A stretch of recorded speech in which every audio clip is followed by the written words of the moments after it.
Hi, I'm Kendra Corman. If you're a coach, consultant, or marketer, you know marketing is far from a perfect science. And that's why this show is called Imperfect Marketing. Join me and my guests as we explore how to grow your business with marketing tips and, of course, lessons learned along the way.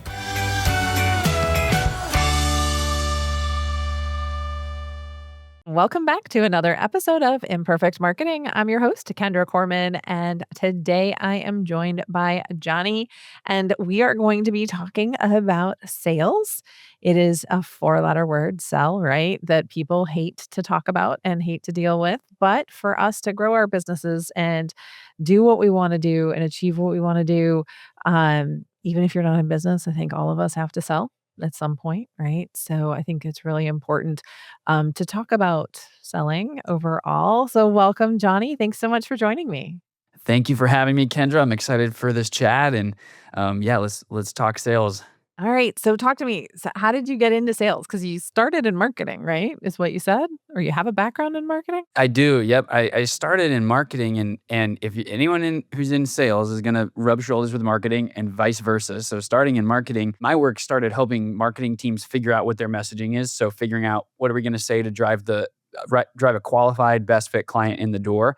And after I did that long enough, I just sort of organically kept getting passed along to the sales team. After I'd worked with a marketing team, I had my own practice, and after working with the marketing team, oftentimes the CEO or the CRO would say, "Hey, let's do a similar exercise with the sales team." And so I think I got pretty good at figuring out how are we going to have a one-to-one message that brings a great fit lead in the door, but then how do we take that lead and have a even more unique one-to-one conversation with our sales team. So did that for a while, and then eventually just I think had so much fun and hit a lot of traction on the sales side that I said goodbye to the marketing piece of the company and have been focused on sales exclusively for a while now. So that's the backstory. It happened kind of on its own. And then you wrote a book recently, right? That's correct. Yep. After a couple of years of doing that, wrote a book called "Fix Your Broken Sales Calls," and that came out at the time of this recording a couple weeks back. So, that's fresh and new, and it's doing well. So I'm really excited to be done with it because a book launch is a lot of work. Very cool. Well, we definitely have the link to it in the show notes, so be sure to check it out if you want to learn more. Okay, so one of the things that I love that you said repeatedly in your introduction and your background is best fit. I think that too many people look at leads and not best fit when they're doing it. So when you're talking to marketing or sales teams, how are you defining that? How are you helping them define it? How do you get people off of lead and onto best fit? Well, at our company, we call that a bridge fit. So a best fit, our company is called BridgeSelling. So we call it a bridge fit. Best fit, we look at four things. Does the customer have the pain point you solve? Do they have the authority and budget to make a buying decision? At full price, we like to make that clear too. The third thing is a timeline that aligns with your capacity. And the fourth thing is a high chance of success. So depending on what you do and what your service or product is, you need to define those four categories. That's what we look at for best fit. And so that's where an example, I guess, to go to the marketing world, where one company may say, "Hey, we sell to CMOs, or we sell to we sell web design to CMOs." Well, a bridge fit would be a CMO with a $25,000 budget and X amount dedicated for maintenance that wants a site in 90 days, right? So we're really tightening that definition. And that's where you go from just a lead to a right fit or qualified lead. Well, I think that that's so important because time is so valuable nowadays, right? And so getting those best fit or those right fit or the bridge fit people to be where you're investing your time is important, right? I mean, I think that's a mistake people are doing by wasting time with the ones that are not the right fit, right? Having conversations with everybody. How do you rule those people out? What we'll train a team to do, or try to design a sales process to do, is if your marketing is bringing somebody in, ideally you're bringing in someone who's at least intentional enough that they're hoping to move forward sometime soon. And we don't always look at timing as whether or not someone is disqualified or not disqualified, as much as we do figuring out what's the timeline of this for forecasting and for next steps. And so if someone is wanting to start now, right? They might be just as much of a right fit lead as someone who's ready to start in several months. But where you get into weirdness in a sales process is when that's never defined and the salesperson never gets really clear on the timing and the timeline. And so then you get stuck in a weird game of follow up, or we're not ready yet, check in a couple weeks. And you do that for months when everybody's time would have been saved getting really clear on that early on and changing your approach after that first conversation. So, yeah, you're right. Time can get wasted by everybody when we're not clear on a best fit and urgency. Okay, very cool.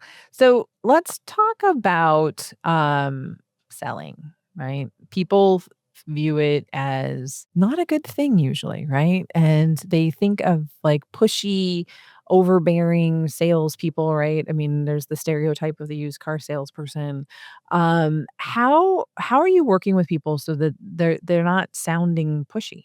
Well, there's a few things I like to say with this when it comes to stereotypes like this. You're probably always gonna feel icky if you're selling something that you don't want to sell. Like, even if you do it in the right way, because there have been companies that, have come our way, and it's just like even us, we're sales strategists, and we work in helping other companies sell their stuff. If it's not a product that we're excited about helping others sell, it's the same effect. You can feel icky. So the first thing I would say is, if you're in sales or if you're a small business owner, you should be asking yourself, one, yeah, I experienced this early on in my business too. Maybe my offer didn't really fall in line with what I really wanted to be doing. And that made selling feel way worse than when I had a perfectly dialed in offer. So that's the first thing, is make sure you're selling something you really want to sell, or ask yourself, could I enhance this or tweak it to make it more enjoyable to sell? I think that's the first step to getting rid of some of that sleaziness that can creep in sometime. Oh, I like that. And I like being I think if you're proud or excited about something, right, it makes it a lot easier because you know you're adding value, right? I think one of the first things that you said about a best fit lead or a bridge fit lead was that do you solve the pain point that they have, right? You're fixing something for someone. I think that's just so much overlooked in these conversations. They have a problem, you can solve it, right? You're not actually selling, you're adding value. And I think people forget that all the time. The main point of a sale is to solve a problem, and most salespeople never try to find out that problem. So when we think of the times we've been ripped off, and to use your example of the cliche used car salesman, right? Typically, that's an uncomfortable experience, whether it's cars or any other product, because the first thing they ask you about is what's the most you absolutely would be willing to spend, rather than what's wrong with your current car. Like, what do you dislike about your current car, right? Those are different conversations. One is focused on solving a problem. The other is focused on squeezing every juice of or a drop of juice out of a lemon. So there are two different approaches, and I think even being sold to by someone who's more focused on the pain points, that feels good. That's a almost like a project of solving a problem with another person. You feel like listened to, right? I mean, if someone's asking you about your problem and getting you to explain it and even maybe narrow it down even a little bit more in your own mind, you feel like they did something to help you in a way, and it builds some trust. And if you can get really good at digging that out as a salesperson, you can do two things. One, you can actually help people solve their problem, but you can also send people where they need to go if you can't solve that problem too, which I think is it feels just as good at the end of the day helping someone solve a problem, even if you're pointing them somewhere else. I find that when I point people other places, I get a ton of business, a ton of referrals and inquiries from them. So there's a lot of value to that too, especially when you handle somebody with care and take the time to really exactly understand that someone else can do it better, right? Or offer that different service. There's so much there. So let's talk about inbound leads, because inbound leads are the ultimate goal of what we do here at Imperfect Marketing, right? We're out there, we're marketing imperfectly. Really, the goal is to get people to say, "Hey, I think I want what you have." What's the key to getting that to become closed business? You've got to be a really good consultant. You've got to be great at steering a conversation, and you've got to be good at asking good questions. So I think the downside, you've got like in sales, you got two worlds. You got your outbound engine and your inbound flow. Inbound is the gold standard because it saves you a lot of time and effort on the outreach and outbound side. The one downfall of that is sometimes it's hard. You will get people who aren't qualified coming in the door just because that's the name of the game. And I don't care how good of a marketing engine a company has, you will always have the occasional bad fit, either because of timing or budget or something else going on. So I feel like one of the best skill sets a seller who's fielding inbound leads can have is the ability to really sense whether someone is the right fit or not. And typically that is having 4 or 5 really good go-to discovery questions about what caused you to fill out this form, or what caused you to book this call, or what caused you to reach out today. And getting really clear on, like you said, some people don't actually know the real problem. Maybe they feel like there's a surface level problem they're trying to solve, but they need someone to draw out more of the real pain. And so the secret sauce to that is asking great questions and then repeating it back with some form of sentence like, you're telling me this. What else have I missed? Is there anything else that I missed there? And I find that language alone is really helpful because a buyer will oftentimes open up with all sorts of information you never would have thought to ask about. So, what do you find people's biggest issue is when they're trying to be better question askers? Because I think that that's, again, that's the key, right? And I mean, my experience is that we're processing so much in our heads that we're not always listening as well. And it's hard to ask questions, right? Especially when people can't explain accurately what it is that they're trying to do. How do you help teams become better question askers, or what do you recommend that they do that? The first step is you need to be able to take control of that conversation so that you have permission to ask those questions. It doesn't matter if you're a professional salesperson or if you're founder-led selling at a small business. If you start off a call with question, answer, and it goes back and forth, that can feel really weird. And I found probably the best way to make everybody feel at ease is to have, we call them magic pivots. How can you go into a conversation or move out of part of a conversation? What's your language to guide that conversation back and forth? And it all starts with saying, "Hey, thank you so much for finding a time, for reaching out. What I'd like to do next here for the next however many minutes is ask you a series of questions.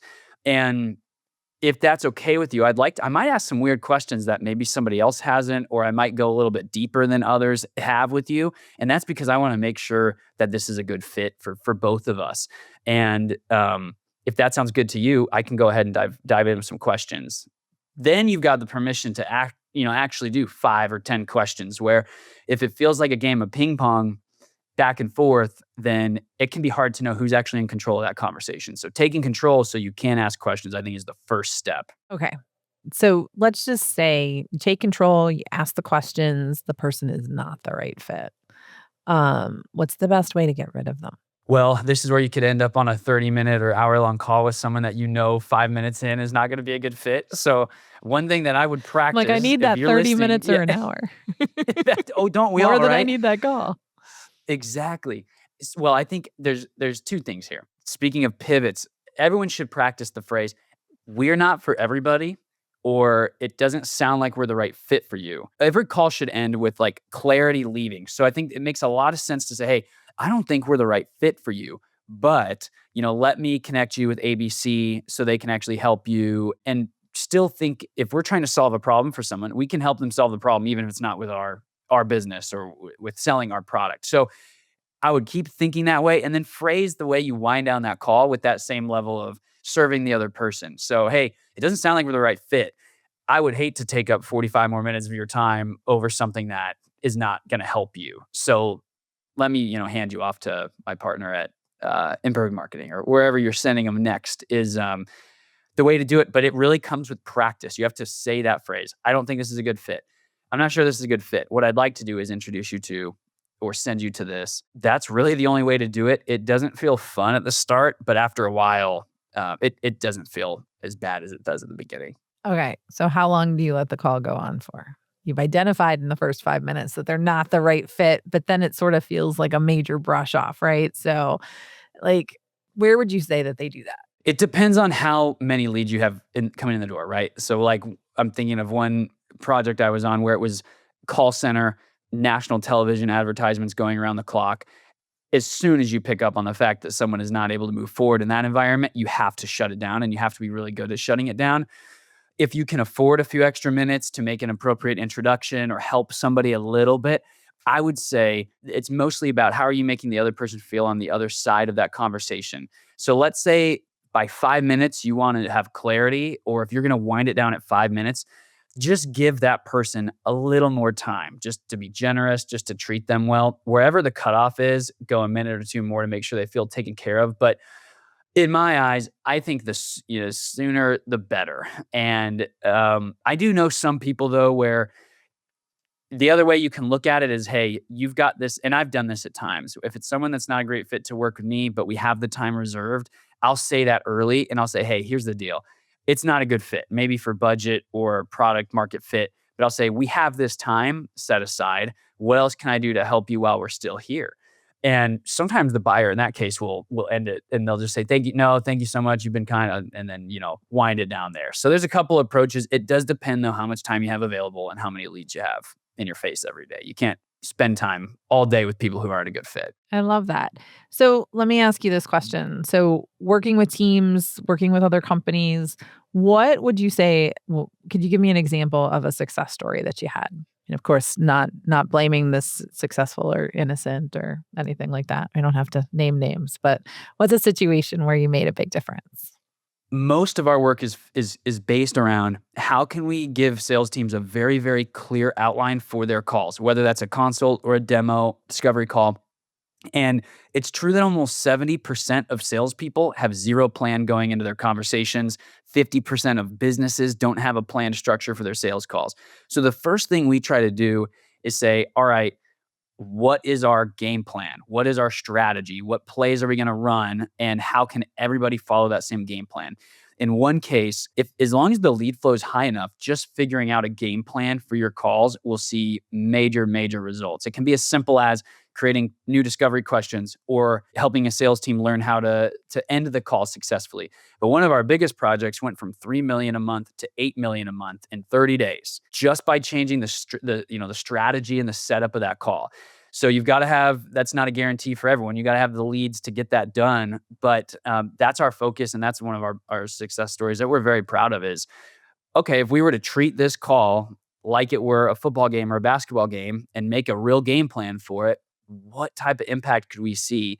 We like to think of it as revenue hiding in plain sight, which is without increasing your lead flow, without growing your sales team, and without changing your product, how much more could you grow just by dialing in and tidying up your discovery calls? So that's the pool that we try to swim in. Do you recommend that people have discovery calls or as part of their sales process, or is there a process that you've identified that helps people that have those higher ticket items? I think a discovery call is never a bad idea if you're selling higher ticket. It really depends on your marketing. The goal is the better your marketing, the fewer conversations you should have in the sales process. So without committing malpractice by giving some, I guess, a blanket answer, the way that I always look at this is how good is the marketing? Are we doing spray and pray?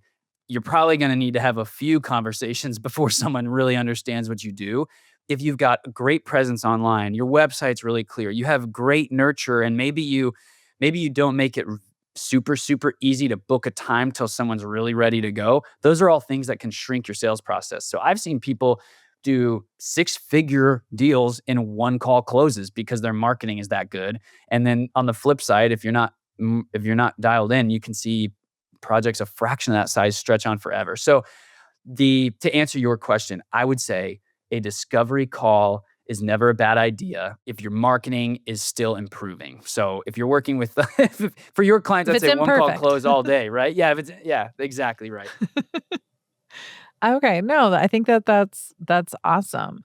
All right. So someone who feels that the sales part of their process is what's costing them business. What's the first place to start? The first place you're going to want to start is it's hard work, but sit down and listen to a whole bunch of sales calls. Sit down and listen to five or 10 to 20 per people on your team who sell and get a really, really clear idea. What I would say is sit down and score those calls. Say, are we Are we batting 100 or are we lacking? And what trends can you find? Because with sales, you want to be looking for a trend that has gone wrong in 9 of your last 10 calls because you fix that trend. Now you are fixing a lot of leakage. And so the first place you're going to start is sit back and just listen to a bunch of calls. You'll be surprised at how many aha moments you have. And depending on the size of your team, you may have someone who's really good at selling and someone who's nowhere near as good. What you're going to learn from the one who's really good, you can teach to the one who's struggling. And it makes it a lot easier when you can point back to some proof. So that's where I would start. I love all the things that you said because I do think, best fit, asking questions, right? That's important in marketing and in sales. And then sales should not feel icky if you are proud of the problem that you solve and how you do it, right? So you shouldn't feel that way if you're selling, whether it's your company or you're in a sales role. I think that that's all really good stuff. So thank you so much, Johnny. I really appreciate your time. But before I let you go, I do need to ask you the question that I ask all of my guests. And that is that this show is called Imperfect Marketing because marketing is anything but a perfect science. What has been your biggest marketing lesson learned along the way? Have a clear message. Really know who you're selling to and what problem they have. A clear message will make up for all kinds of marketing mistakes. And a foggy or murky or muddy message will slow down a lot of marketing dollars. So get clear on what you want to say to your buyer, and things get a lot easier. That's great. And again, going back to what you said about listening and asking questions, that is the best way to make sure that your marketing is clear, right? Is listen to your customers, listen to your best customers and what problem you solve for them. Understand that, find out what resonates with them, ask them questions, and let that show up in your marketing, right? Whether it's marketing or sales, the questions and working with the best fit leads is always going to be the best place to start. So, thank you so much again for all your time today. I hope that you guys all learned something today. I know that I did. I really enjoyed our conversation. If you're looking to connect with Johnny and Bridge Selling or check out his book, we'll have links for that in the show notes. So be sure to check it out. And until next time, have a great rest of your day.